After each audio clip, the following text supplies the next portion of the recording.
Hey, what's up guys? It's Dan with OneUp Insights, and today I'm going to be walking through how to create a couple of different measures surrounding HR analytics in Power BI. The first one being headcount and the second being turnover. These are both going to be pretty staple measures for any analyst out there that are working with HR data. So let's go ahead and jump right into it.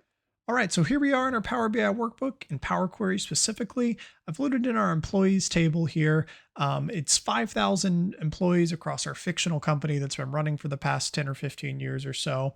And it's got general demographic information over it.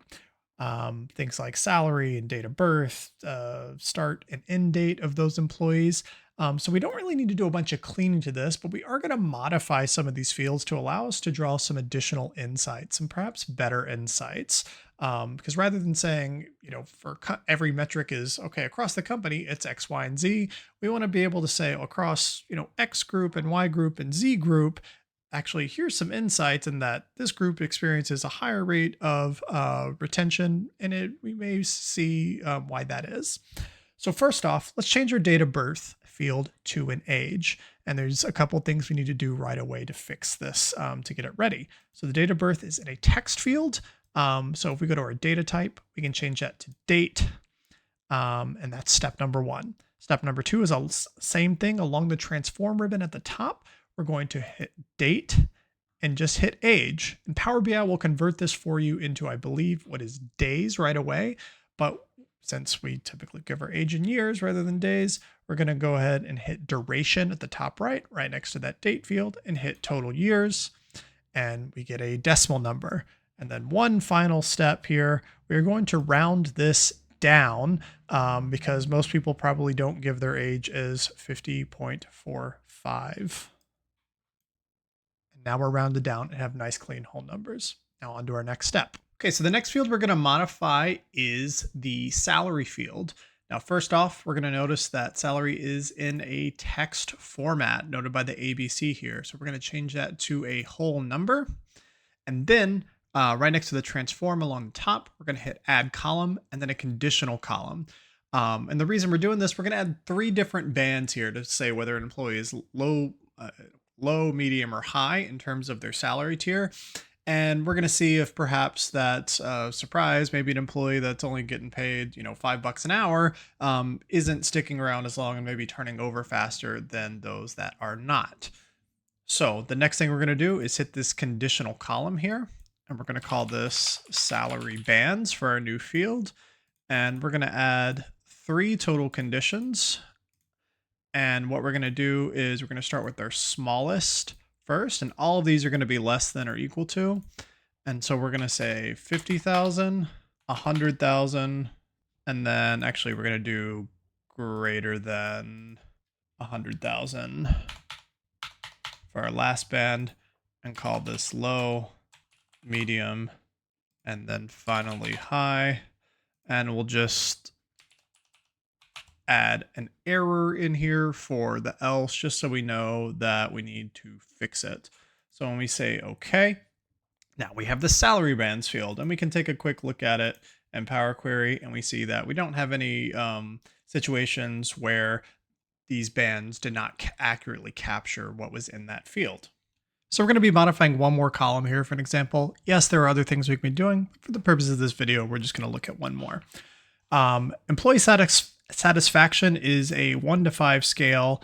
And so we could probably create this or modify this into 3 different buckets, probably doing 1 to 2, the middle being 3, and then 4 to 5 being highly satisfied to get some bands there within that. So first, it looks like we're going to need to transform this into a whole number. So we can apply that Boolean logic to it first. And then we're going to go to add column, conditional column. We're going to call this satisfaction, spelling is hard, satisfaction buckets. We're going to scroll down to employee satisfaction, go ahead and adding in all 3 of the fields we're going to do. And we're going to say if it's less than or equal to 2, then low. If it equals 3, then we'll call it neutral. Actually, maybe rename low to not satisfied. We're assuming that 1 and 2 are on the low end here. And then greater than or equal to 4 can be, we'll say highly satisfied for the purposes of this. We don't actually have a survey here to know how satisfied these really were. And say, well, else error. That way we just know if we need to fix something in case some bounds of the logic aren't quite in there. So now it looks like we've got all of our fields are satisfied here, no errors.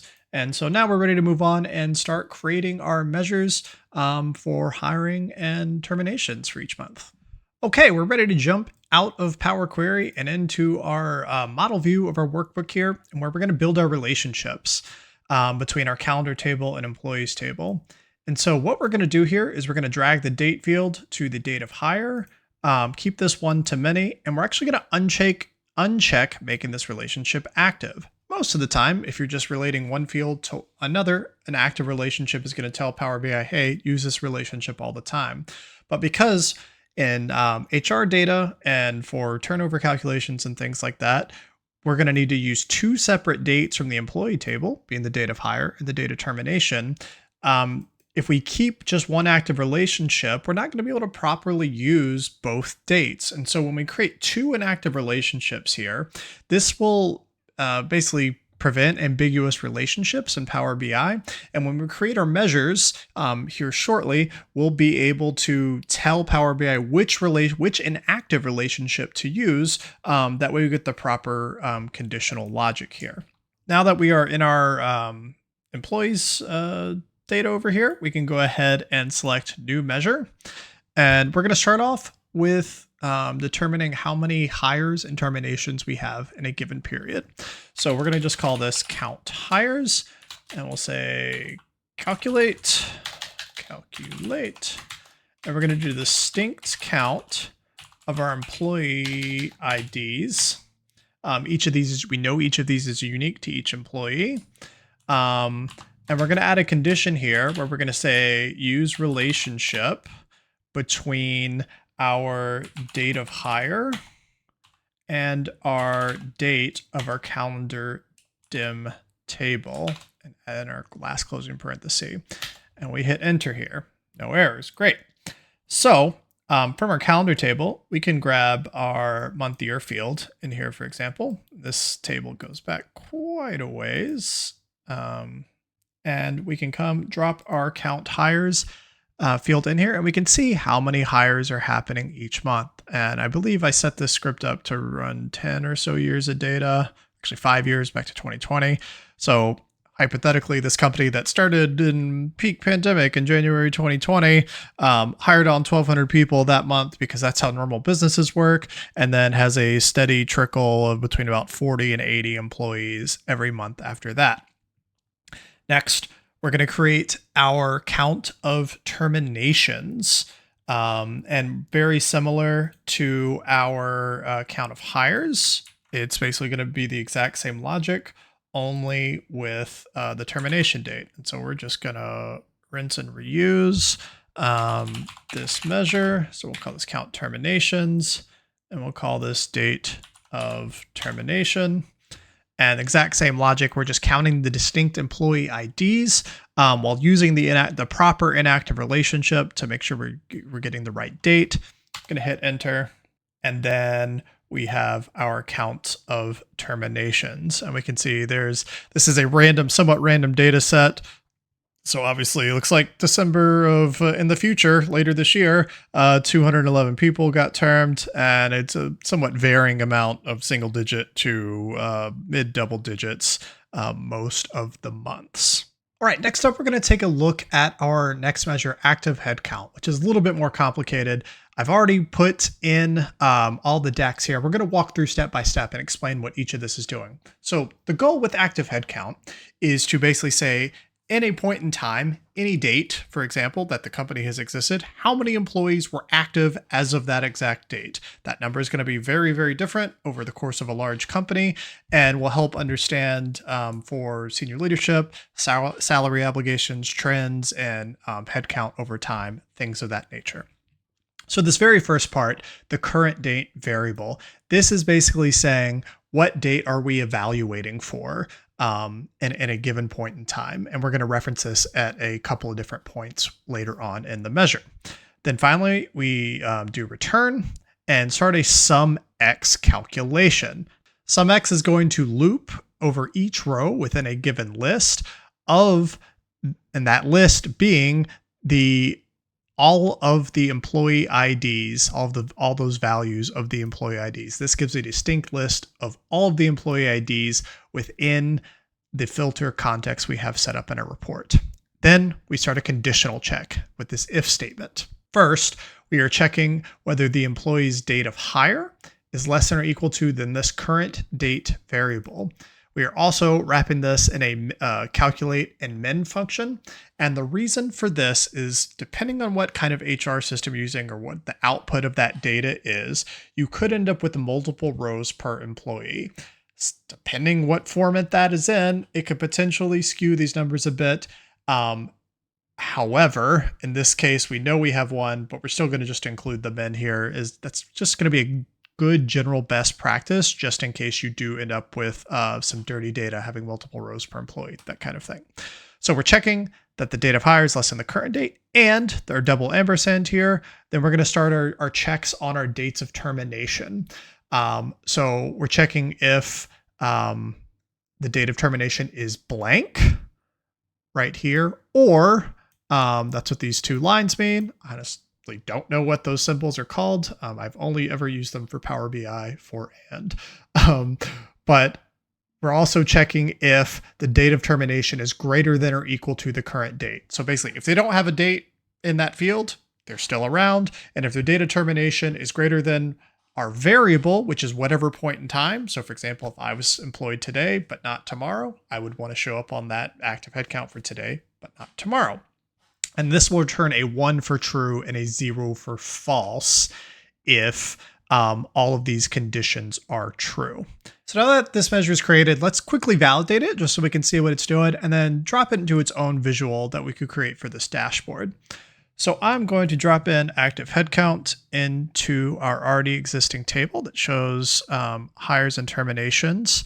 And if we pull up our calculator here, we can do some quick math.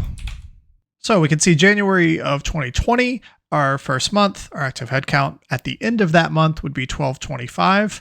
The following month, there were 81 hires and 2 terminations. So if we take that 1225 number plus 81 and then minus 2, you see we get 1304. Now, using the same measure, we can also create a line chart that shows this on a more granular day-by-day level. So we create our line chart here. Let's add in our date field. And let's maybe just limit this to one specific month so we don't get an absolute ton of data. Let's look at September of 24 and look at the active headcount. And we can see for each individual day, the comings and goings of employees. So it looks like on the 2nd, looks like 12 people were terminated and so forth and so on. You can see the day-by-day counts.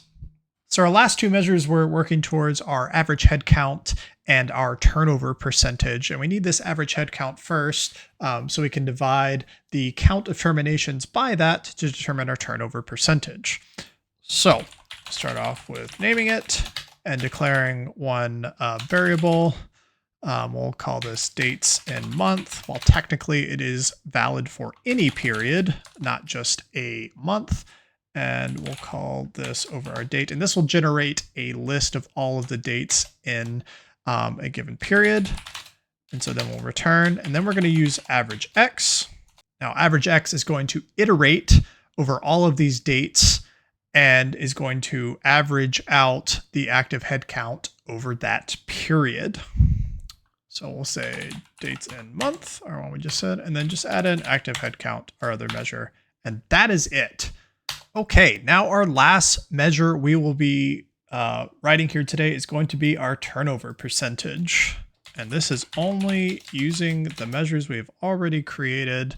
And we're just going to say divide, and we're going to do the count of terminations over the average headcount for a month. And that is that calculation.